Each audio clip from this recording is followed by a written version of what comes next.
Okay, great. Well, thank you everyone for joining. This is a session, part of the Global Alliance of Universities on Climate, who are holding a climate summit this week in advance of the global climate negotiations that will be held in Glasgow as part of COP26. This is an opportunity for you all to see, I think for the first time, the Act Now film, which has got the subtitle Amplifying Youth Voices on Climate. This is a project that colleagues at the University of Bath Institute for Policy Research and Cambridge Zero have been preparing very carefully over the past at least 6 months. It was launched as part of the UK's COP26 Universities Network activities earlier this year as part of the Climate Expo that we held. And we asked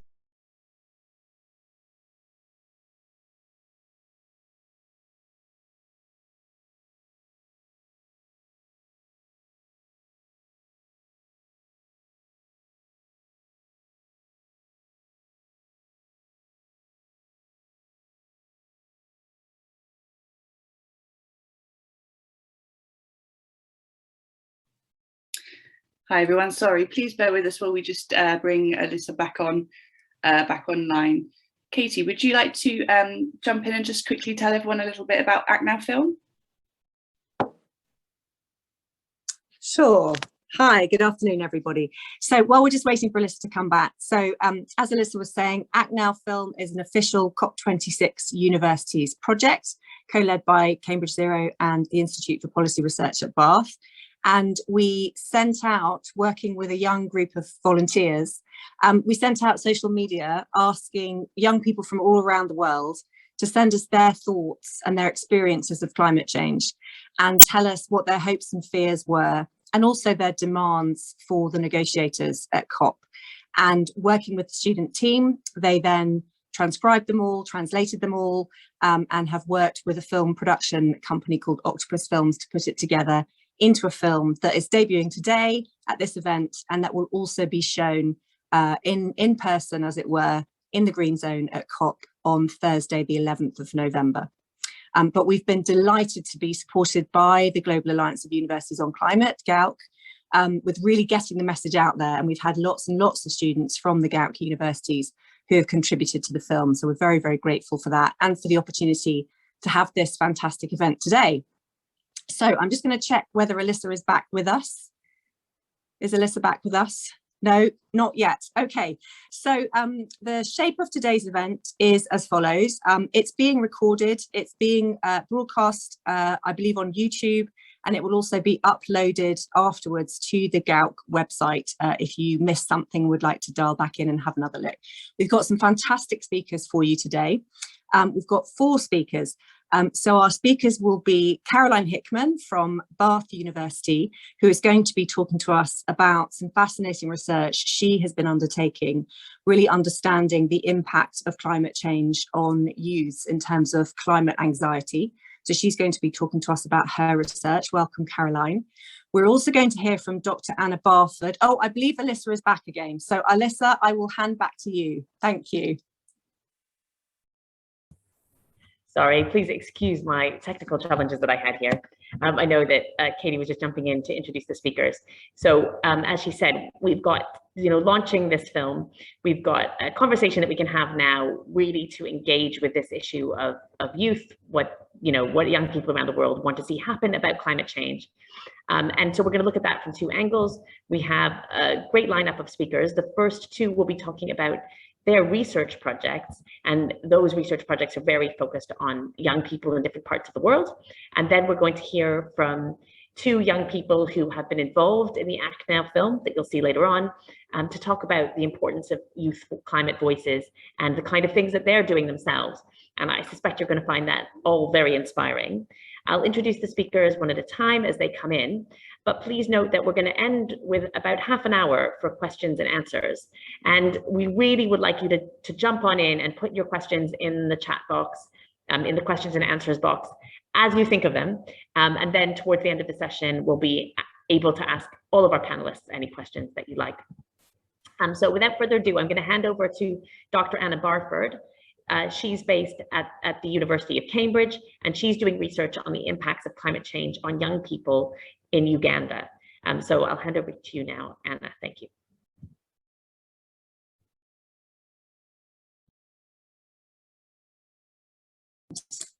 Thank you very much. Okay, so the project I want to speak to you about today is about how young people in Uganda are adjusting to life with climate change. We already know that climate change is, of course, already happening. So the project that we're doing here is trying to understand how young people who are already facing challenges of underemployment and the difficulty of making a livelihood respond to that kind of additional challenge, which is layered on top of the challenges they're already facing. So just to give you a bit of context, Uganda is the third youngest country in the world when we measure this demographically. So the average age in Uganda is 15.8 years old. The youth population in Uganda is largely underemployed, which means people are working, but they're not working as much as they'd like to, and they're maybe not being as productive as they'd like to be as well in their work. So 67% of young people in Uganda are seen as being underemployed. So there's a huge shortage of jobs. And this means that all those kind of pathways to resilience of kind of having a bit of savings or having a more durable home or maybe having stronger infrastructure aren't as available to the young people we've been working with as they might have been in other countries. Oh, sorry, just before I move on, I'd just like to say my partners for this project are Makerere University in Kampala, Uganda, and Restless Development, which is a really large youth-led NGO working across many different countries. And the work's funded by the British Academy. So the project's aim is to, in the words of my colleague Adam Branch, is to see how climate change is not taking place at an abstract level, but instead it's in the neighbourhoods and in the places where young people live and work. And we've seen that young people can be particularly vulnerable to some of these disruptions. We've seen it with the COVID-19 crisis as well. Young people have been impacted more than older adults have been because of that, the fact of how they're transitioning towards their kind of adult lives and putting in place the building blocks for their adult lives. And that moment, I think, is a particularly sensitive moment when your school to work transition gets disrupted. It can be hard to kind of rebuild from that. So just in terms of what's already happening in Uganda, this is a map that we made from a review of a few different events just over the past kind of 2 or 3 years, really.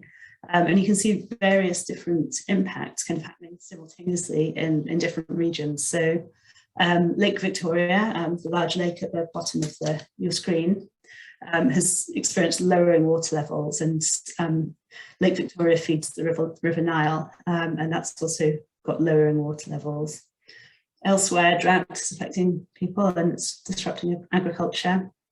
In the Bududa region, which has become sadly quite famous for its landslides, which is around the Mount Elgon, so it's very mountainous, and heavy rain kind of saturates the clay soils, and then when the soil becomes like a certain amount of saturation, you end up seeing really quite dramatic landslides, which have displaced lots of people and kill people from time to time as well. So this is just like something to give a sense of what people are already facing today. Perhaps one of the kind of most acute and immediate impacts that we can observe is when people are forced to move from where they live.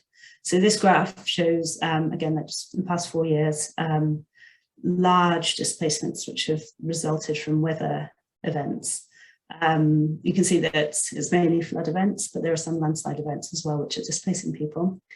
And just for context, this is only the displacements which are over 1,000 people. If we'd included displacements under 1,000 people, we'd have had many, many more bars on this chart. But at the extreme, there's the displacement of 150,000 people in 2018.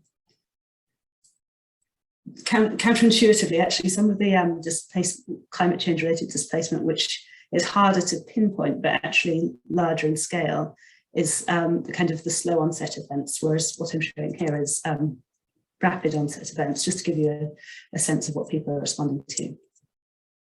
So now I just want to share the words of one of the young researchers we've been working with.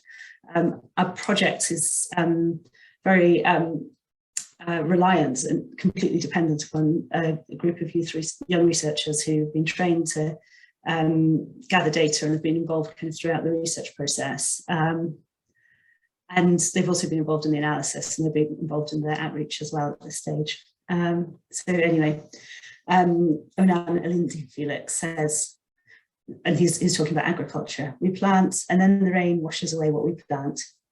Recently we received little rain, which means it's harder to plant rice as it dries out. Young people cannot go to school because not enough was earned from selling rice. And then there are early marriages too. People get frustrated because rice is not working, but without an alternative to go to. So we get from this a sense that actually, while some people are able to adjust, other people feel really quite helpless or unsure of what the response should be to the disruptions that they're seeing.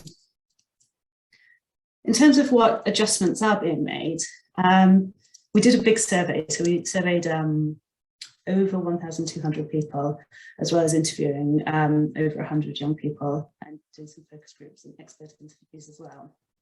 But from the survey, we found that 31% of respondents have already started adapting their livelihoods in response to environmental changes. So this includes things like more irrigation by hand, particularly when there's a drought, planting trees. And planting trees became a really important part of the conversation for lots of young people. Crop diversification to spread the risk and have crops which are maybe more resilient in different ways. Leaving their villages, that we've already seen some of that displacement data earlier. Starting new businesses or trying to do businesses that are a bit more resilient, such as brewing or brick making, and also sharing environmental messages, which can be kind of education rolled in with activism in some cases. I don't want to glorify these responses, because while they are very important and they are kind of helping people to get by, they're constrained, and quite often the things that people are doing to help them respond, the new activity is also susceptible to being impacted by climate change as well. So for example, one of the young researchers we're working with, Peace and Beza, she is a chicken farmer to try and become more resilient to climate change. And what she experienced is actually with increasing temperatures, her chickens are experiencing more heat stress, which is making them ill, which then translates into more costs in terms of medication for her chickens, and also loss of birds as well. Which she was also saying how if there's a poor harvest one year, you can find that the price of grain goes up, and then the price of your chicken feed goes up. So then the costs associated with chicken farming go up too. So while agriculture really is the kind of like growing crops, agriculture is the kind of at the front line of climate change in many ways. There's plenty of non-agricultural activities, such as the quote below about young people putting up temporary canteens to make small businesses, which then get flooded away. Quite a lot of these other businesses are also susceptible to the impacts of climate change too. One really striking finding that we came across was that actually 70%, 76%, so 3/4 of the young people we surveyed had their livelihoods disrupted by environmental changes. And interestingly, roughly the same number, about 3/4 again, reported not having adequate information about how the environment is changing. And 62%, so about 2/3, didn't know where to get accurate information on local weather patterns. So we have this really kind of difficult situation where most people are being impacted by climate change, but don't fully understand what's causing it, why it's happening, and similarly don't necessarily have the training to know how best to respond to it, despite already trying to respond as well as they can. Looking forwards, I think it's really important to acknowledge two things. One is, sadly, climate change is set to get worse. So a lecturer in Makerere University, David Mfutumukiza, reminds us that rainfall will be more frequent and more intense by the year 2100. There will be more floods, more dry spells and dry conditions, and higher evaporation rates, so the soils dry out. Of course, if the soils dry out, then they can end up blowing away too, which causes more problems. So climate change is set to get worse, which we know. Also, the youth population of particularly Africa is set to get higher. So if you can see this, the kind of the mid-green line, I don't know if you can see my cursor, but this line kind of, which is just basically heading almost completely consistently upwards. That's the youth population of Africa. So, and when you look at a country like Uganda, where the youth population is very, very young, there's something called population momentum, which means that the population will keep growing for a certain number of years, just kind of powered by the age structure that's there. And that means that if we can't solve these challenges of climate change, lack of jobs, and the difficulties of adaptation now with a smaller youth population and milder version of climate change, and we really need to work out very quickly what to do before this situation looks set to get worse. And young people are amazing. They're responding already. They're doing exactly the best thing they can, given their knowledge, their experience, their expertise, and experience of what it's like to live with climate change now. I think one thing we can't do is kind of think, well, then that's fine. We'll just leave them to it, because they need support. There's a lot of money that's been pledged to support poorer countries, and I think young people should certainly be benefiting from that. So this is a little interchange between one of the young interviewees and a young researcher. So the interviewee says, "In the future, who knows, I will also go begging on the streets." And the researcher says, "Oh no, in Jesus' name, you won't go begging, my dear. I trust you and you are a creative person." And this begging in the future is referring to the possibility of being impacted by climate change, so needing to find a way to make a living. And the interviewee says, "Madame, the creativity that you're talking about is nothing when the worst comes to the worst." So that sense that, you know, even, however creative and resilient the young person is, if you're facing a very big challenge, that's not always enough on its own without wider structural support. So just to finish up, we've come up with some recommendations of what we'd like to see to support young people based on what they told us. So firstly, education should emphasize climate change and adaptation strategies. This needs to be built in from primary school upwards. Training is needed in alternative and climate resilient livelihoods. Young people need stable income sources and finance to support their adaptations. And policy dialogue should be inclusive in order to engage young people's expertise. And then I just wanted to flag a couple of reports. So we wrote a Young People and Climate Change report for the British Academy earlier this year. And during COP on the 5th of November, which is Youth Day, we're going to launch a new report, Living in the Climate Crisis, Young People in Uganda. So do look out for it. I'll stop there, but thank you for inviting me to this event, and I really look forward to seeing your film, and congratulations with it. Thank you very much, Anna. That was fantastic, really interesting, and lots more to dive into there. It's my pleasure to introduce the second speaker, who also does research with young people, and that's Caroline Hickman. She's at the University of Bath, and she does work on eco-anxiety, and she's going to talk to us about how to help and support children and young people to navigate the challenges of eco-anxiety, dealing with this challenge that we have a climate emergency, and that could represent to some a transformational moment and a real opportunity, but to others, really challenging apocalyptic disaster. And she knows much more about how these issues are affecting young people today and what we can do about it. So I'll hand over to you now, Caroline. Thank you. Thank you, Alyssa. And thank you for inviting me here as well. I'm very pleased to be joining you here today. So I've been researching with children and young people globally. I'm a psychotherapist and I do psychosocial research. So my research initially has been with young people globally about how they feel the emotional impact of climate change. And I've been doing that for 10 years.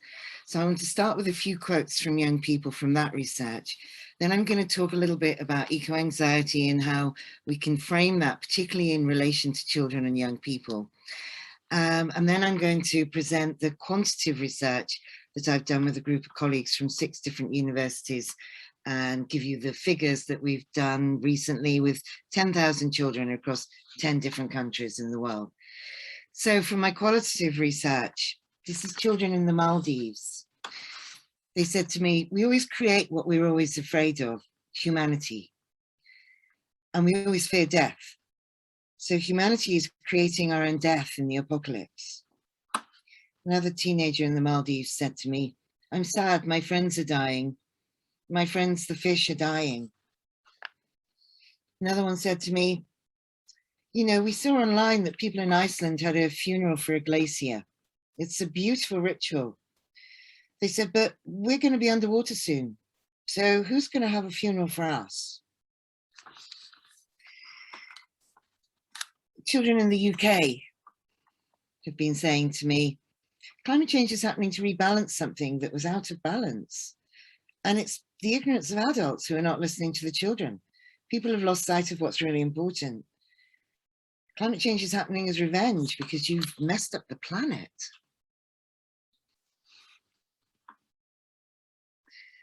So, having started with their voices, I'm now going to take us on a short, very short, apologetically short journey through eco-anxiety to eco-empathy and eco-aliveness to try and frame this so that we can start to think psychologically about what it is that I'm going to be talking about with the data and the statistics that I give you at the end.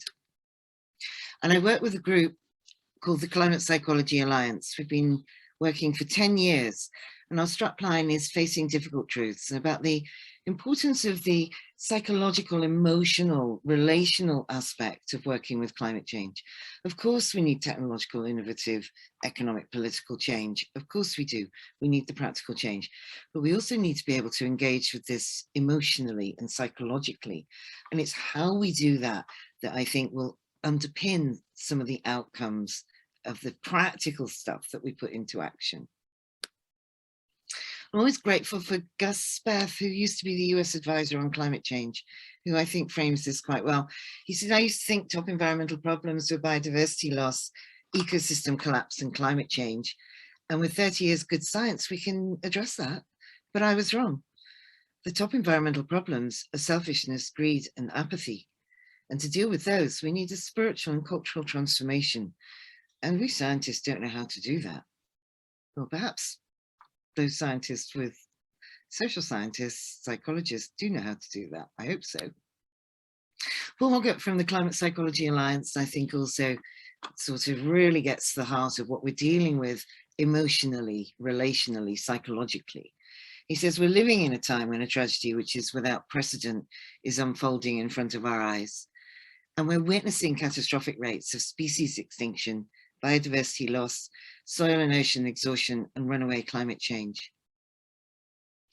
There are some key words here for us psychologically, and it's the living in it and witnessing. So we're living with something. This is unfolding in front of our eyes. Psychologically, this makes sense as to why it can sometimes be so hard to grasp. This is what Timothy Morton refers to as a hyperobject, that when you get hold of one part, the other parts disappear from you. And then you turn towards those parts and other parts emerge. This is really a strong argument about having a global understanding, a global empathy, which is, I'm saying, in support of this film that I can't wait to see in a minute. So what's the healthy, emotionally healthy response to all of this?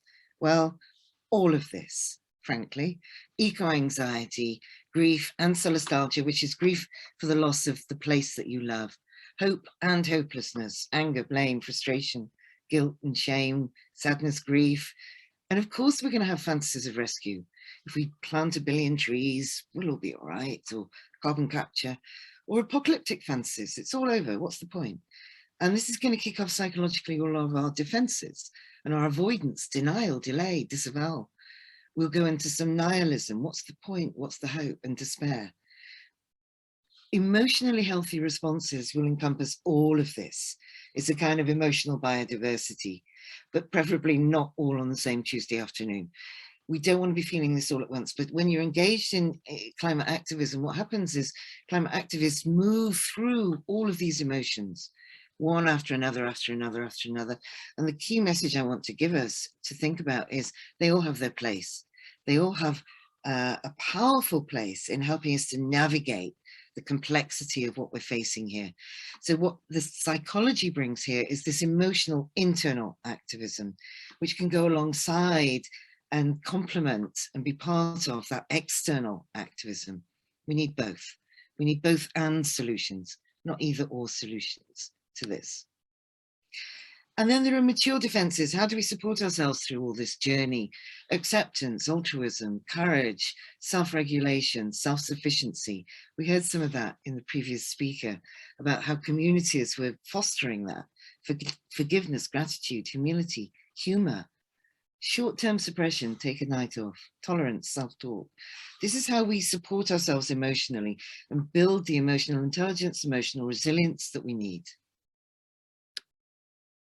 And this then is part of a framework which will allow us to transform eco-anxiety, to reframe it. Eco-anxiety is an emotionally healthy response to the reality of what we're seeing going on in the world today. We measure mental health, we evaluate by looking at our capacity to respond to external reality.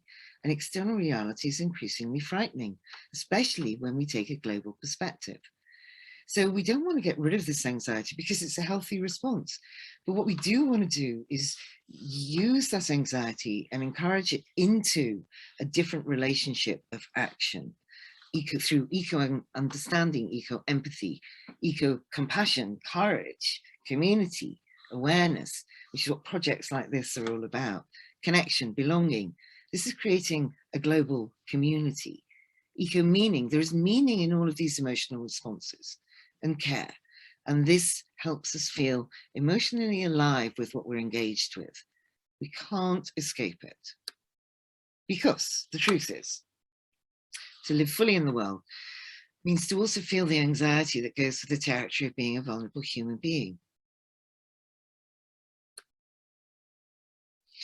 So the research that we launched a few weeks ago, which is due to be published in the Lancet Planetary Health in a few weeks' time, is 10,000 children and young people aged 16 to 24 across these 10 different countries: Australia, Brazil, Finland, France, India, Nigeria, Philippines, Portugal, the UK and the US. We wanted to get a representative enough sample from this range of countries. As you can see, some, and I apologize for this language, it's clumsy, but a number in the global north and in the global south, with some communities facing the immediate impact of climate change now, such as the Philippines, Nigeria. And here's some of what we found, that 8 out of 10 children and young people across the world, these are the global figures, including the UK, worried that climate change was threatening people and the planet. But we also looked at the impact on daily functioning, daily life. And 45% of this 10,000 young people told us it was having a negative impact on daily functioning, eating, concentrating, work, school, playing, having fun. In the UK, this figure was lower, 28%. And we would put this down to the fact that the immediate physical impact of climate change in the UK is not that great at the moment. But you'll see in a minute that the emotional impact really is significant in the UK. So I don't want to just give UK statistics. So here is the worldwide breakdown, and you can see the global impact in terms of daily functioning, not surprisingly, is much higher in the Philippines and in India than on the other end of the scale. We've got the UK and the US. I apologize, I'm going through this horrendously quickly, but I just want to give an overview. So we asked about feelings first. How does climate change make you feel? And worldwide figures showed us that 67% were sad, 67% afraid, 62% anxious, and you can see the decline down to 29% indifferent. I would explain the indifference as defense and emotional defense when things are overwhelming, that you just give up, you just shut down emotionally. I do apologize, this is horribly fast, but I want to just give you a complete overview. And here's the UK emotional figures. And now you can see that although the impact on daily functioning in the UK is less, the emotional response is very similar to the global figure. The global figure for sad and anxious was 67%, and sad and afraid rather. And here in the UK, you've got 63 and 62%. Not that big a difference at all. So we couldn't argue from this that emotionally, children in the global north, such as the UK, are emotionally as engaged as the rest of the children in countries such as the Philippines and Nigeria. And then we asked children and young people about their thoughts. What do they think? It's not just about how do you feel, but how do you think? And over half, 55% worldwide, 53% UK, thought they won't have access to the same opportunities their parents had. Over half, 52% worldwide, 39% UK, think their family's security will be threatened. Again, you can see this is a much lower figure in the UK. Over half, 55% worldwide, 47% UK, think the things they most value will be destroyed. Closing the gap there. 8 out of 10, worldwide, 83%, 80% UK, think that people have failed to take care of the planet. So emotionally, relationally, cognitively, the children in the UK are matching, feeling and thinking very similarly to the children in the Philippines. 3/4, 75% worldwide, 73% UK, think that the future is frightening. 4 out of 10, 39% worldwide, 38% UK, are hesitant to have children because of climate change. This is about trust in the future. Over half, 56% worldwide, 51% in the UK, think that humanity is doomed. So, what did we do with this? Well, we also wanted to talk about links to governments, links to adults, people in power. And part of what we wanted to find out about was how children and young people were responded to when they tried to talk about these frightening, worrying thoughts and feelings. And we found that nearly half worldwide, 48% of children and young people, felt dismissed or ignored by other people when they tried to talk about climate change. Well, I'm sure we're all familiar with the narratives. Go back to school. Stop worrying about it. So then we asked about relation to governments. And because this is what I'd been discovering in my previous qualitative research, but that has only been with 300 children and young people globally. And this is 10,000 children and young people globally. And we can see the large numbers. 65% believe that governments are failing young people. 64% believe that governments are lying about the impact of their action. 60% believe that governments are dismissing the distress of children and young people and betraying not just themselves, but future generations as well. 57% believe that the governments are not acting in accordance to science. Over 60% that they're not protecting the planet or children.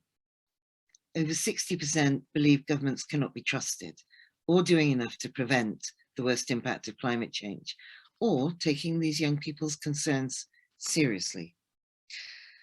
So what are we talking about here? Those are the UK respondents, 65% failing young people.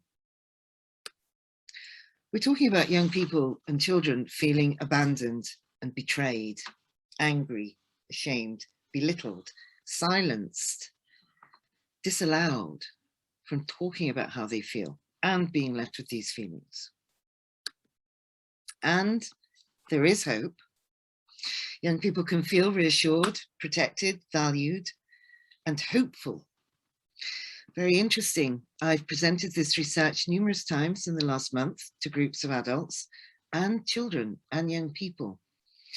And the communication after I've presented the research, adults frequently, and I know I'm generalizing horribly, please forgive me, but on the whole, generally, a lot of adults say, this is depressing, this is scary, these research findings are really awful. And then the messages start to come into the Zoom from children and young people saying, this research gives me hope. This research makes me feel better. Now I feel listened to. I feel validated. I absolutely did not do this on my own. Amazing group of researchers with Dr. Liz Marks from the University of Bath, Paino Piccola from Finland, Susan Clayton, Eric Lewandowski from the United States, Eloise Mail from the UK YCC, Britt Ray from the States, Katrina Meller from the UK, Lise van Susteren from the States. And we were referenced in the opening speech from Antonio Guterres in the United Nations recently, opening to world leaders, which we were enormously grateful for, as you can imagine. I just want to finish with one last quote from another child in the Maldives who said, "We see climate change as being like the Avengers Endgame. It's like Thanos, whose ideology is to kill off half of life in the universe so the other half can thrive. But we're the half being killed off."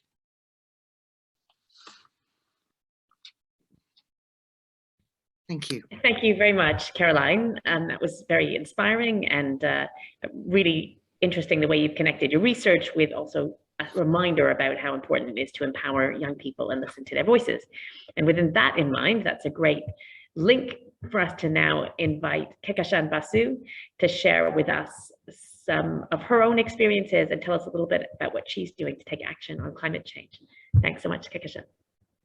Thank you very much, Alyssa, and hello, everyone. My name is Kekashan. I'm a United Nations Human Rights Champion and founder president of Green Hope Foundation.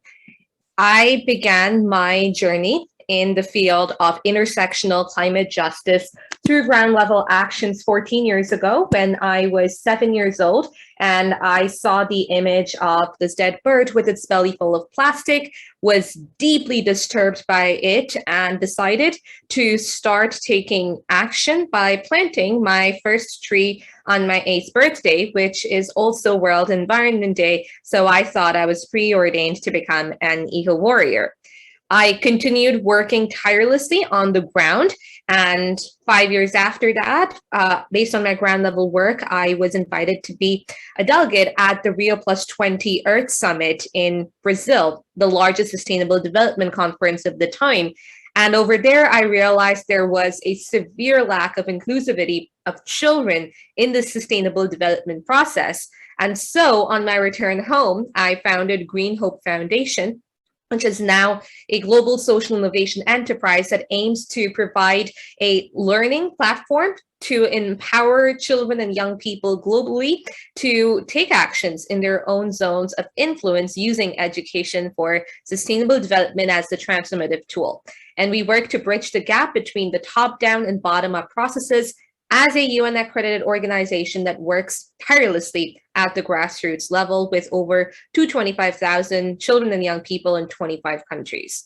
Now, 6 years ago, when the Sustainable Development Goals were adopted, I was the youngest out of the 193 young people each selected to represent a UN member state at this adoption. And I had said then that the decisions we make today will impact our future.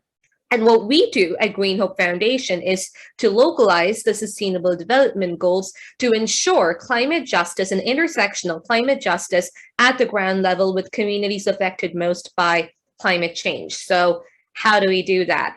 We work particularly in areas that are affected both by climate change and extremely high levels of poverty, working with their children and youth and providing them with the tools for empowerment. We work to address hunger, to ensure zero hunger for all. We do this through our livestock distribution campaigns and the planting of fruit trees, which enables the women and girls, particularly of the villages there, to have a sustainable source of income that allows them to support their families, as well as go to school and have a good education. In more urban environments, but also rural environments, we have our Grow Your Own Food campaign for good health and climate justice, where our children's board members, all below the age of 13, are growing their own food to create a climate smart circular bioeconomy within their own zones of influence, which are their homes and their schools. As I mentioned earlier, we use education for sustainable development as the core of our work. And for us, we work to ensure that this education is rooted in lived experiences and the ground level experiences of the people that we work with, whether it's in Vietnam or in Liberia. And since most of the children and youth we work with have never been to school, we use creative modes of communication such as music, art, dance, drama, sport, writing, eco-fashion to spread awareness and really allow them to learn and have fun at the same time. A lot of our programs also focus on educating the educators, so providing teachers and non-formal educators with the resources to provide climate resilience education to their students, whether that's in urban or rural areas. Now, during the pandemic, we've continued this outreach through our high-level webinars with climate justice experts such as former President of Ireland, Mary Robinson, to amazing young people who are working at the grassroots. And this is from the Democratic Republic of the Congo all the way to India. Now, I mentioned earlier how we focus on women and girls, and we've seen how women and girls are affected most by climate change-induced disasters, and girls specifically are really affected once climate change-induced disasters hit. So we focus on sustainable finance, skills-based education, sustainable fishing, sustainable farming, workshops and protection from sexual assault in these climate vulnerable areas. And we've also seen how lack of access to clean water and sanitation is exacerbated when climate change-induced disasters hit. So in communities in Kenya, for instance, we are providing them with biodegradable water storage containers that allows them to store the water so that the girls do not have to walk further and further every year due to climate change to fetch water and firewood for their homes and families, and can instead go to school. And we've also constructed deep bore tube wells in climate vulnerable villages in Bangladesh to provide the clean arsenic-free water. We've constructed toilets, and particularly next to the schools, so that the girls feel safe going to school, safe from sexual harassment and assaults. And at those schools, which I'll talk about later, we provide them with climate resilience education. And we've also provided rainwater harvesting systems where in areas that are affected severely by heavy monsoons in climate vulnerable areas. Now, a lot of our work also focuses on clean energy, and we kind of link this with all of our other climate resilience work. So whether that's distributing solar lamps across from Nepal to the Sundarbans to India to enable children and young people to have a source of clean energy at night to study, or installing solar street lights to provide safe spaces in these areas, particularly for the women and girls. This right here is in Bangladesh. And solar grids in the homes and schools and community centers to power education. We do this in a way that allows for the creation of a climate smart bioeconomy as well. This right here is in Liberia, where we have the similar solar grid and solar streetlights. And what's really cool is that we're using the solar energy to power computer literacy education. So here we just had our first class of graduates just a few weeks ago, where they're with these skills, they're now able to get green jobs and create their own green jobs to uplift their entire community out of poverty in a climate vulnerable situation. We've also distributed solar cookers to women in Western India for them to not continue to use the harmful to both people and planet stoves that used to sometimes kill them as well. And our solar-powered mobile libraries are taking books to the doorstep of over 250,000 children across Bangladesh and India currently to provide them with education. And these are the girls who've been forced to drop out of school, not just due to COVID, but due to climate change and these disasters as well, to take care of their families. So we make sure that their education is not out of their hands anymore. And our solar irrigation system enables young farmers to practice climate smart agriculture and continue to provide food to their families and to their communities.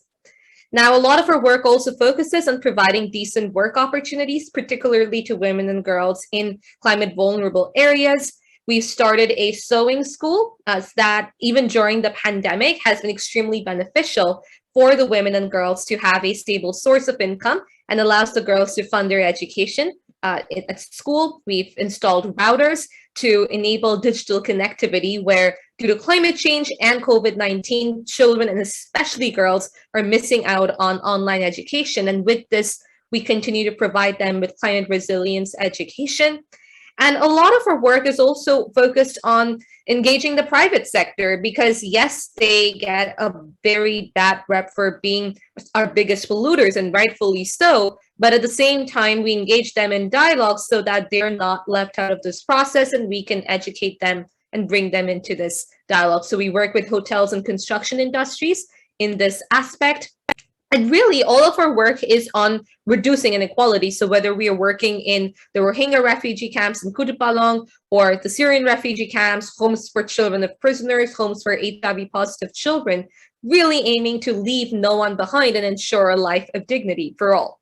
And we also work on intergenerational solidarity, so really bringing in the cross-generational knowledge to the table so that we're able to together create a more climate-friendly future for all. Now, our education campaigns yield a lot of ground-level actions. So some of those numbers are over 638 beach, park, ravine, canal cleanups across the world, from Bali to Oman, recycling over 250,000 kilos of waste, planting over 300,000 trees to mitigate climate change and achieve land degradation neutrality. We work extensively on turtle conservation, both sea and river turtle conservation.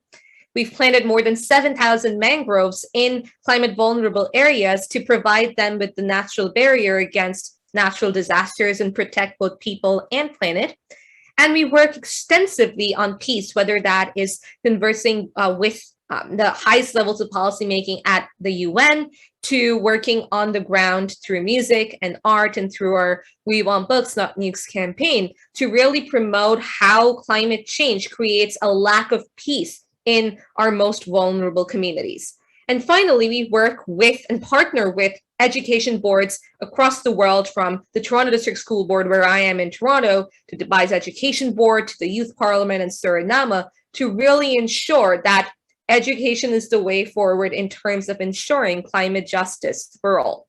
So very quickly, to conclude, at Green Hope Foundation, our work focuses on ensuring that we can adopt a human and planetary lens towards addressing climate change. And it's not just climate action, but the intersectional climate justice through ground level actions that really takes into account the lived realities of those working at the ground level and those who are most vulnerable to climate change, to really ensure a more holistic approach and really create a sustainable world for all.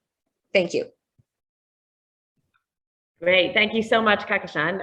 A huge range and number of activities that you've taken and led and are inspiring people to take all around the world, which is great to see.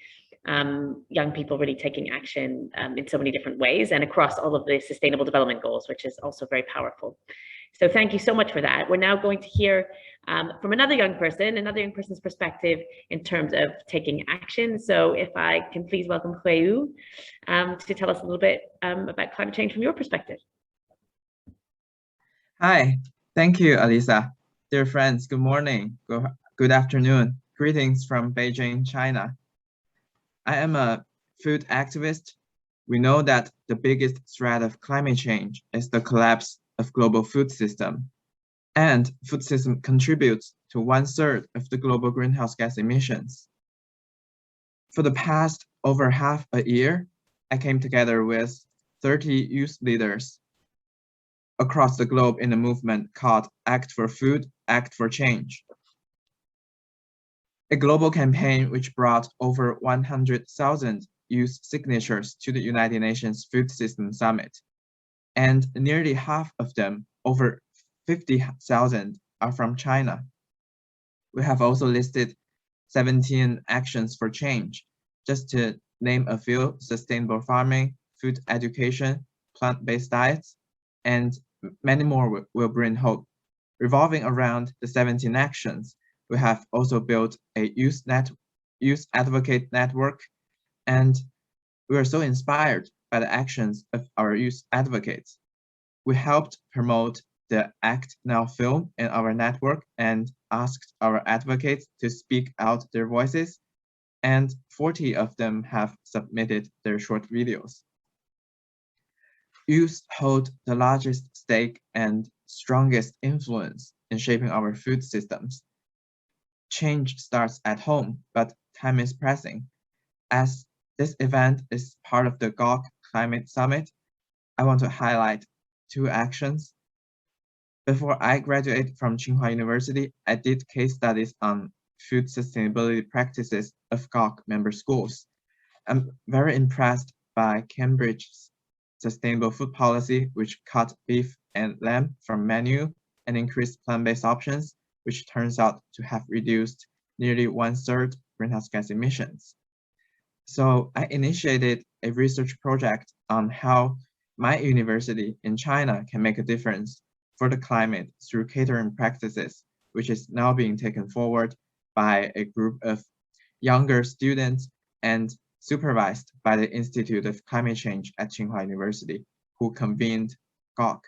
And I think this is a great example of how student-led initiative can influence policymakers. Food really holds the key to solve the climate emergency, and I want to take this opportunity to also call on GAUC to pay more attention to and work together on food issues through joint research, student activities, and public engagement. After graduating, I joined the Good Food Fund, which is a nonprofit organization promoting healthy and sustainable food in China, and we have co-organized a Food Forward Forum with Yale Hospitality. We took 7 chefs, including the executive chef of Peking University, to visit Yale, Harvard Culinary Institute of America, and a couple of more universities, and also Google headquarters. Recently, we have been closely discussing with the Menus of Change University Research Collaborative about involving more universities to this global network, using campus dining halls as living laboratories for behavior change. The Menus of Change University Research Collaborative leverages the unique position of universities to advance these types of lifelong food choices among students, and many of them will be influencers that can impact the world's food systems by connecting a diversity of insights from academic researchers, administrators, dining operators, students, and also nutrition and sustainability managers, and many other stakeholders. The impact we have on their eating habits will not only have a tremendous impact today, but can transform the food system for our zero carbon future. And lastly, I want to share that yesterday at the Nanjing Peace Forum, I curated a roundtable on youth leading sustainable food production and consumption, bringing together many youth champions in China, organizations that are willing to provide support to youth, and representatives from various government departments and industries of the city of Nanjing. Together, we launched the Nanjing Good Food Declaration, which expresses our commitments to take action and our shared desire to empower youth to drive a food system future. And the core propositions of our Good Food Declaration, including support youth in agriculture and food entrepreneurship, create environment for sustainable food consumption, is written into the city-level Nanjing Peace Consensus. Food is the future, and youth is the future. I'll stop here and thank you again, and I really look forward to watch the film and joining the discussions. Thank you. Great, thank you so much, Hui, and for that deep dive, particularly into the issue of food, which we know has relevance to many aspects of climate change. So thank you for that. And so now, after all of those introductory discussions and perspectives on youth and climate, now is the moment where we get to see the film that's been prepared over these many months.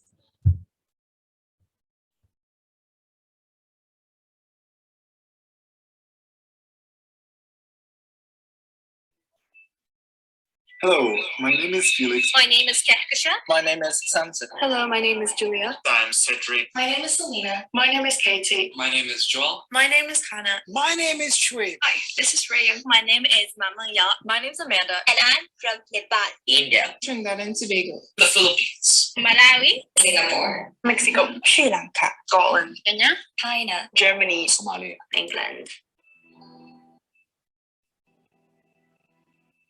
I care about climate change because it's my future. The climate topic became important to me when I realized how my own people are affected by it. Because it endangers the lives and livelihoods of virtually everyone I know.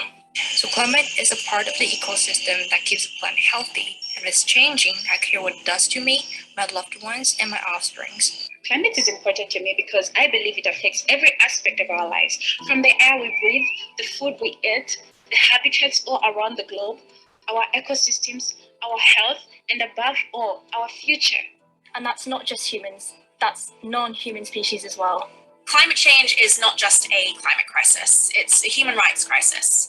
Many of the basic rights which we hold fundamental are already being threatened across the globe. Humanity is constantly advancing, and I'm proud of its breakthroughs in many ways.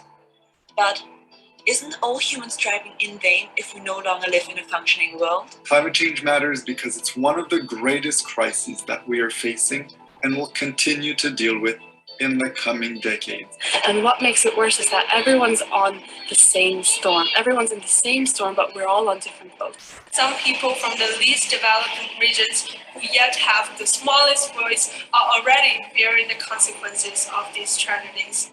We've seen the fatal impact it's had on Indigenous communities and our own societies, and those disastrous consequences will continue to worsen if we don't do something about it quickly. Every day that action is not taken is a day closer to that irreversible chain reaction which will negatively change our planet forever. It has saddened me teaching children in schools because I know they're going to be most affected by the climate crisis. Without combating climate change, we can't look into the future with any hope. Climate change and global warming are accountable for devastating changes to ecosystems worldwide.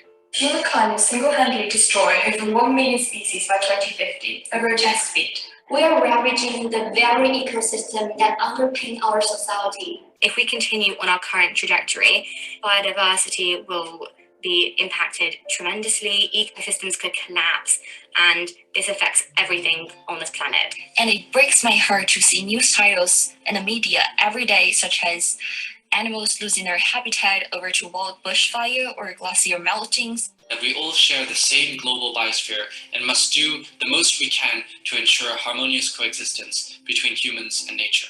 And we also need to be really careful that we don't let big important ecosystems pass that tipping point and go beyond the point where we can bring them back, such as the Arctic, because if the permafrost melts, then we're in for big trouble. A directly climate-related typhoon hit my homeland Macau, causing 10 deaths around my neighborhood. Even here in a more temperate region, you can see how climate change is making weather events more extreme. Our country is highly vulnerable to impacts of extreme weather events, and one of the most common weather-related shocks affecting the country are floods, which bring about devastating effects. I have ever seen heavy floods for several times, and have ever seen water up to this night. This summer, my hometown was attacked by a serious flood. A once-in-a-thousand-years rainbow devastated central China and caused hundreds of deaths in Henan province. It is important to address climate emergency because anyone in the world, including my family, my friends, or someone I don't know in the global village may suffer from the large economic loss caused by those disasters. We have to admit that global warming is affecting the food system. We all need food, but over 800 million people go to bed hungry. And it is estimated that by 2050, the world population is to be increased by more than 35%. So here lies a big question that if climate change is not controlled, then how are we going to feed the growing population then? I foresee that climate change will lead to widespread poverty and food insecurity in my country. Because I come from a country that mainly relies on agriculture in order to generate income, and in the recent years, this has been affected by climate change, therefore resulting into food insecurity in our country. Here in the countryside where I live, droughts make farming difficult. Here in Nigeria, a great factor like emissions from our industries, deforestation, bush burning has reduced the nutritional values in our crops. Policymaking has indirectly stimulated meat production and consumption and put countries like China in a dilemma between economic development and sustainability. Rising demand for meat will make it impossible to achieve the 1.5 target. A global shift to more plant-based, healthy diets will not only save lives, but also reduce land use pressure from food production, thereby significantly reduce emissions. Transforming food systems, especially changing diets, is the most powerful action that we can take to save the climate. The most important change that we need to make collectively is to start working together in unison towards our joint goal of a greener planet. What we need is a global understanding of climate change and its effects, and how all people can take part to combat it. More international collaboration, we need a stronger resolution to make changes, and we really need the rise of public consciousness. No single country can or should stay out of it, and it's about time we talk about concrete actions that penetrate straight to the root cause of climate change. I want us to ensure that our economies are aligned with social and environmental needs instead of promoting growth for the very few. Because the reality is that politicians are unlikely to care or act until something is electorally consequential. Just like healthcare, water, infrastructure, and other such issues are electoral issues, we need to work to make climate action first an electoral issue, and then an issue which has bipartisan support. And the most important change we need to make to address this issue, treating it like the emergency it is. When the pandemic hit, no one thought twice about taking swift and decisive action because we were facing an existential threat. This is no different. As part of my work at Youth for Nature, I'm here to empower young people to ensure that we have seats at the table, that decisions are made for a world where communities thrive with nature across generations. I have come up with a team of 7 young people here in Zambia working together to defend our trees and to replace wood with eco-friendly energy. I'm currently a member of the United Nations Association Climate and Oceans Youth Council. We're an international group of young people and we organise projects which make changes happen in the fields of climatic, humanitarian and ecological issues. I am the co-president for Sustainability Week Accra, a student-run organisation in Ghana, co-creating climate-friendly events to promote sustainability to students, university staff, and the broad public, and encourage them to adopt a climate-friendly lifestyle. I've been active with Fridays for Future in Germany since the beginning of 2019, and in recent months, I have been trying to bring about more and more change in climate policy. I'm a member of the Lost and Damaged Youth Coalition, which advocates for finance for the severe cost of climate change by telling stories and training other youth to do the same. Currently, I'm a volunteer of Youth Enterprise Services Malawi, which promotes initiatives to save youth in promoting their small businesses and also conducting disaster and risk reduction activities, especially in rural areas and other things. I'm grateful to be an acting director of a local NGO back in Macau that advocates for climate action locally. My work there includes mobilizing resources, conducting climate-related research, and also empowering local community to start their own climate action. I personally pledge to think consciously every day about the decisions I make, I pledge to develop or support any local community projects that are constantly trying to reduce the waste in the environment. To plant more trees in my community so as to address climate change in Nigeria. To make more people aware of climate change and make a difference. And I pledge to put pressure on supermarkets to take protective measures in the environments they source their products from. I pledge to increase public awareness of how switching to a more sustainable diet can help combat climate change. To keep the discussion around climate change and climate action active in my community. To take climate action of teaching people about the concept of environmental sustainability, so we can create the largest number of ambassadors who want to save this planet by themselves. To represent my country in national and international climate change negotiations. I pledge to dedicate my life's work, research, and actions to pursuing and promoting more sustainable ways of producing the material that we need to continue our lives. I vow to amplify the voices of those who should be leading us, indigenous groups who have learned how to coexist with nature, not seek mastery over it. I vow to relearn what it is to be a part of nature. I pledge my life to this task. And this is my message to global decision makers. The young people from Africa are the least contributors to global warming, yet we will face the adverse impacts of the climate crisis if actions are not taken now. There is a need to enhance capacity building efforts in emerging economies to implement mitigation and, more importantly, adaptation efforts. I call on the delegates from developed countries at COP26 to live up to your commitments under the Paris Agreement and the UNFCCC. Turn your words into action. It is no longer enough to just declare a climate emergency. You need to actually work with your private sector and civil society and bridge the gap between the top-down and bottom-up approaches to create a truly holistic approach towards not just climate action, but climate justice for people and planet. Acting now does not mean compromise. It means a better future for everyone, not just for your children, but yourselves. Because the climate crisis is now. Stop focusing on your country's financial gains and start acting. I'm calling on decision makers to make space, to listen, include, and be accountable to our demands and ideas. Some of the decisions that you will have to make will not make you popular in the short term. But I need you to realize that those decisions can either save lives or destroy them. We put our trust in you to help those who will be disproportionately impacted by climate change, whose voices cannot be heard, and whose lives and future are dependent on the state of our planet. Please listen to the woman, not only the man. Please listen to the poor, not only the rich. Please listen to the young, not only the old. In the next 20 to 30 years, our lives are the ones that are going to be the most severely impacted by climate change. So we need to be involved in the conversation on how to solve it and how to slow down the worsening effects. Deliberation will kill us. Political agendas will kill us.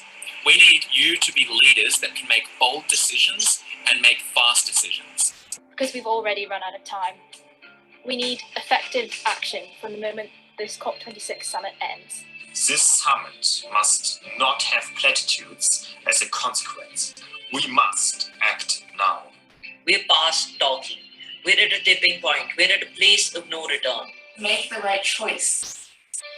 If not for yourself, then for your children and for everyone that lives on planet Earth.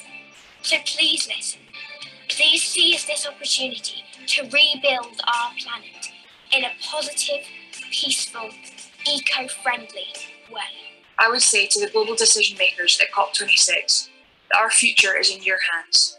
Please start working together and taking this seriously. Thank you.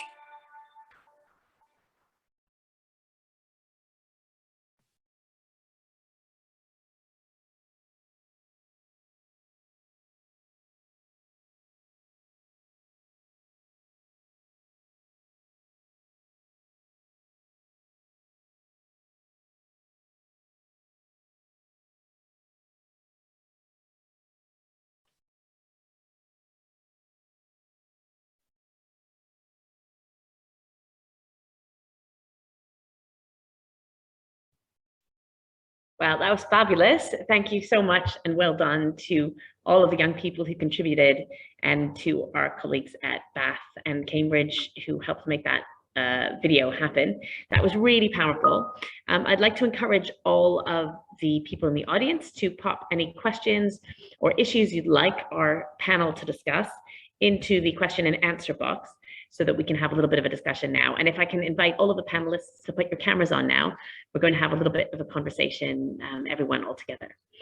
So I'm going to start by asking you all, I know we of course saw Kekashan and Hueu in that video. I don't know if either of you had actually seen it before, all compiled into the one video. But I just wanted to go across the panel and hear each of your reactions to seeing that. And maybe something that it might inspire you to do. Everyone's working already in this field. I'm going to start with Anna and then Caroline, and then I'm going to come back to Hueu and Kekashan as you were in the video, but hopefully it's stirred some emotions in you as well. So Anna. Thank you, Alyssa. I found that extremely powerful. So congratulations to everyone who appeared in it and everyone who was behind the scenes making it as well.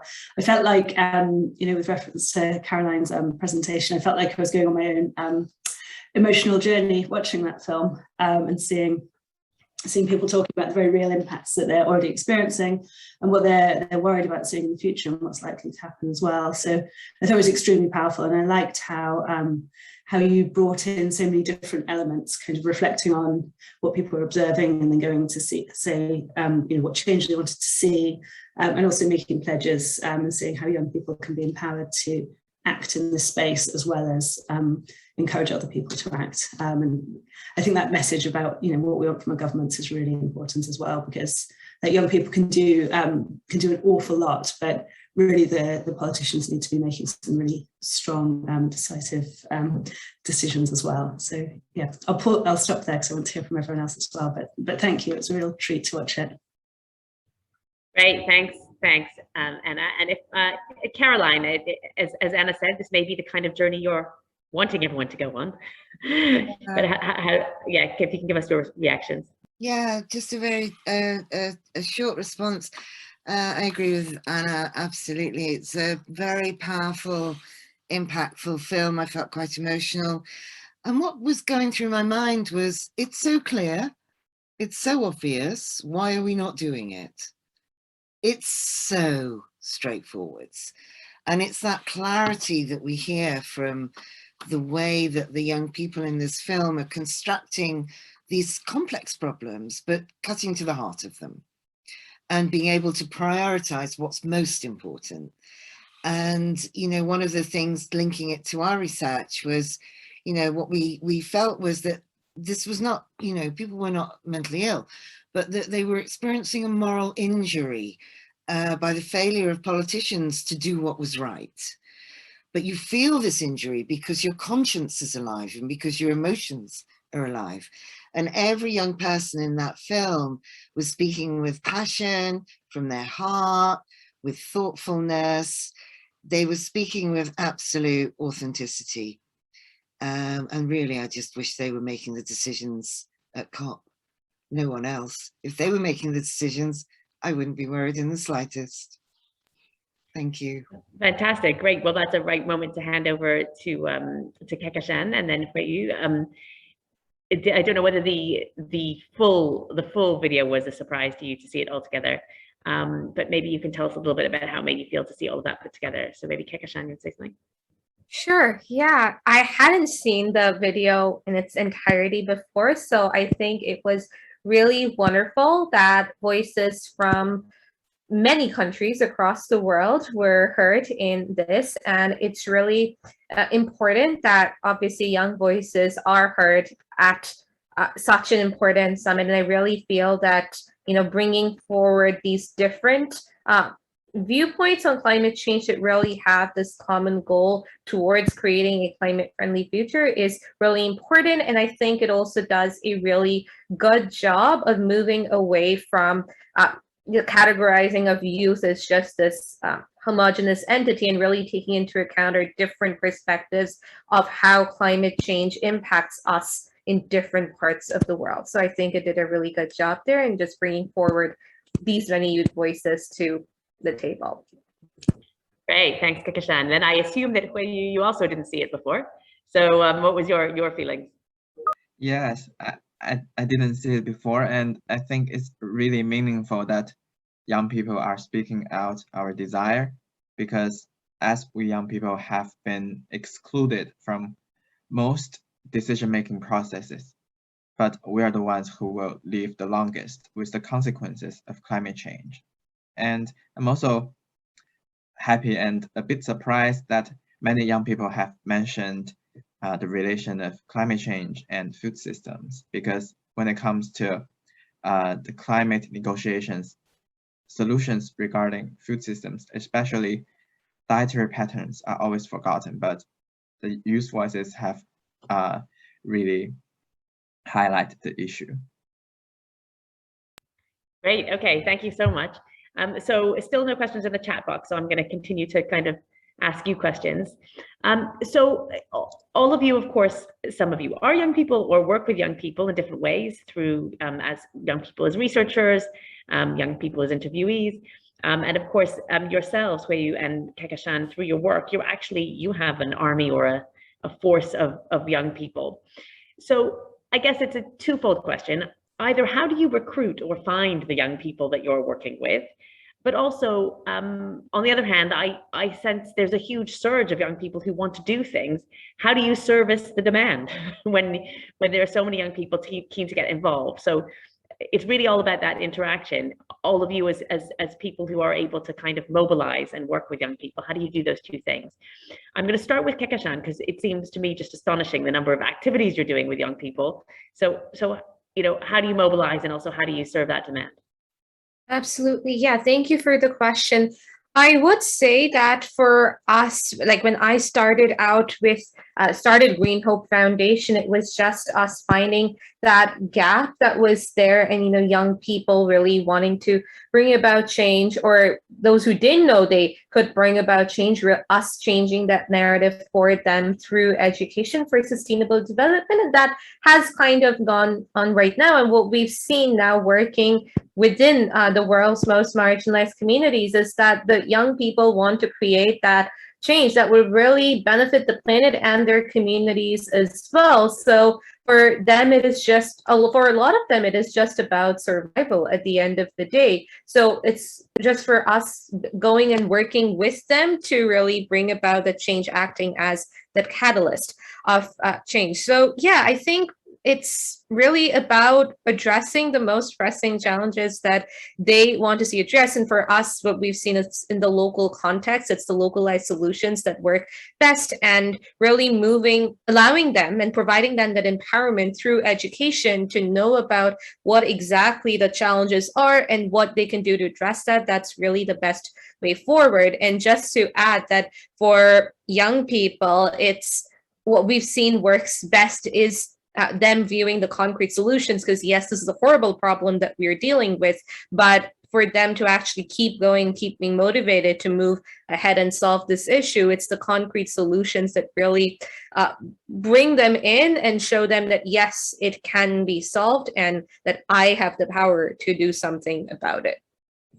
Great, thanks. So lots of good ideas there. Empowering people with actual actions they can take, and also really a local perspective, which I think is something people can directly engage with. Fantastic. I'm going to turn to Anna next.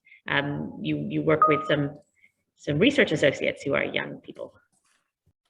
Yeah, thank you. I was just, when you were asking the question, I was thinking, oh, which young people should we talk about? Because so our team is really kind of majority young people in Uganda, and it's the kind of the rationale behind that is that it's kind of multifold, and it's based on this idea of a youth-led research methodology, which is really kind of being spearheaded by Restless Development, the youth NGO that we're working with. So the idea is that you get young people involved in every stage of your research process, right from the start, from kind of conceptualization to discussing and defining questions, to data collection, to data processing, analysis, and then kind of to what you do with that data afterwards, how you try and establish an impact with it. So, it's really important that young people involved, because it builds skills, it builds on the knowledge and experience they have, and it gives them kind of the the knowledge to then hold their leaders to account, or whoever they want to hold to account later. So that's one group of young people that we work with. And they're really recruited on potential. So it's not like the people who've got, the masters or a PhD from the national university. It's people who who are closest to the communities that we actually want to work with, because they're very well positioned to be able to work with, identify with, and engage with young people who are kind of, not the usual suspects, the ones who are kind of arguably the ones who are most likely to be missed out of these conversations and might be struggling with a lot of these things that we're observing without their stories being told or accessed.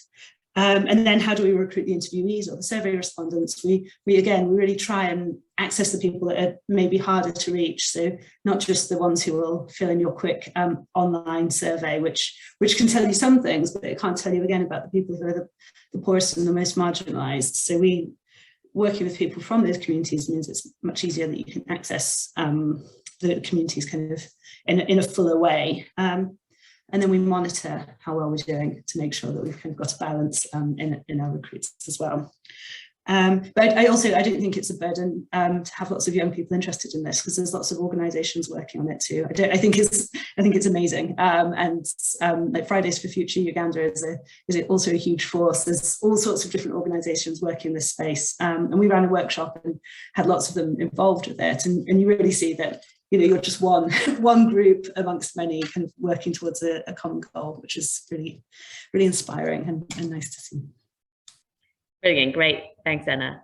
Yeah, that's a good reminder. Yeah, we shouldn't be worried about. We should be sort of positively energized by how many people want to get involved and making the most of that. But really interesting to hear about how you're recruiting people and getting in a balance of voices. I think that speaks nicely to a lot of the messaging we heard in that video about climate justice, and some really good quote there that one of those young people said about, it's like a storm is coming in, we're all in different ships. So that was really interesting. Reflection and the other one, yeah, go on. I was going to say the other one who said, listen to the young people as well as the old people, listen to the poor people as well as the rich people, listen to the women as well as the men. I thought that was a really nice formulation as well, just to remember that some voices get missed out more often than others. So sorry, I didn't mean to interrupt. Yeah, no, absolutely, that's right. If we were in person, this would be more of a discussion, so you felt completely comfortable doing that. That was fine. Thank you. Hui, maybe you can talk a little bit about how you find all the young people that you're working with, and also how do you get them going? Sure. So our experience is that the first step is to provide easy and fun ways to engage youth with the climate issues, food system issues, starting with what to eat, how to eat, and where to eat. We have podcasts and also short video channels posting this content which are relevant to every consumer, and combining external support to help youth to build their perspective on the issues and their ability and confidence to address them.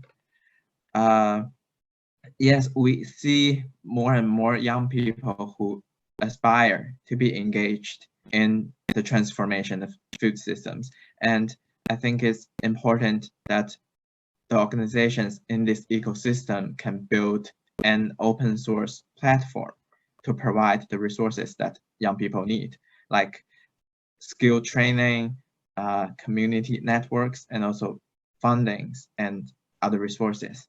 And lastly, I think we need the mechanism to share the best practices regularly through networking and facilitate more collaborative projects. That's great, thanks. I think really empower young people. Yeah, that's really helpful. Thank you. I think that reflection of some of the things that Kekashan said as well there, which is about empowerment, making sure that young people have the education that they need to take the actions that they feel very motivated to take. But also, I really enjoyed your reflection there on what are the central core functions that can help young people then do things. It could be funding and other kinds of sources of support that they might need to then be able to take those actions. So that's really, really helpful to hear.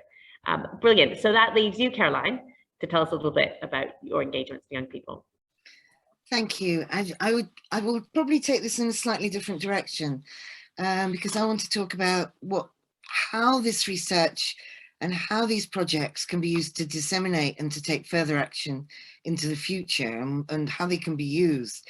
So I want to talk about how they can be used, for example, to support legal action, the groups of young people all over the world who are taking action against governments for failing to act on climate change. So, for example, our research is being used to support the case of 6 children and young people in Portugal at the moment suing 33 European governments for failing to act on climate change in the European Court of Human Rights, and claiming that this is akin to torture, that governments failing to act is torturing young people because it's taking away their right to a future.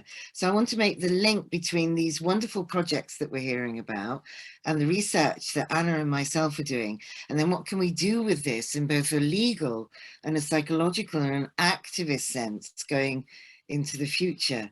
I've also been using a lot of the work we've been doing co-created with young people to run workshops for young activists all over the UK and all over the world, like the Resilience Project, Force of Nature, UKYCC, where we're blending together a mix of emotional resilience, emotional intelligence and mental health and climate change to give young people the skills so that we're not professionalizing the distress. They don't need to see a psychotherapist.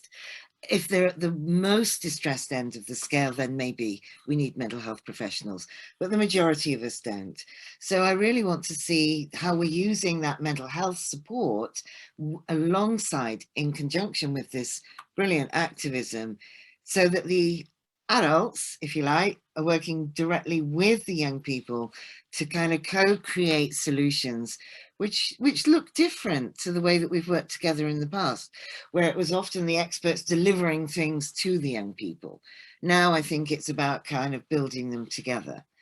And I want to just quote Sophia, because when I started my research with children 10 years ago, I asked a lot of children, how do we talk to you about scary things without traumatizing you? Because people say, oh, you can't talk to young children about this. And I just want to give a little shout out for the 6-year-olds and the 7-year-olds and the 8-year-olds, who I think also have a voice and a view on these things. And Sophia was 8 at the time, and she said, well, you've got to tell children the truth, because if you don't tell us the truth, you're lying to us. And if you lie to us, we can't trust you. And if we can't trust you, we can't tell you how we feel. And if we can't tell you how we feel, then we're on our own. She said, but don't tell me all the bad news all at once. Tell me some good news and then some bad news, and then some good news and then some bad news. She said, and anyway, she said, I'm not a baby. So I think, you know, what we need to do to support each other and work together is develop this idea of psychologically what we refer to as radical hope, where we're grounding ourselves in the reality of things are tough. And then we've got these inspiring community-based projects. Things are hard, things are tough, but that is not apocalyptic doom and gloom thinking.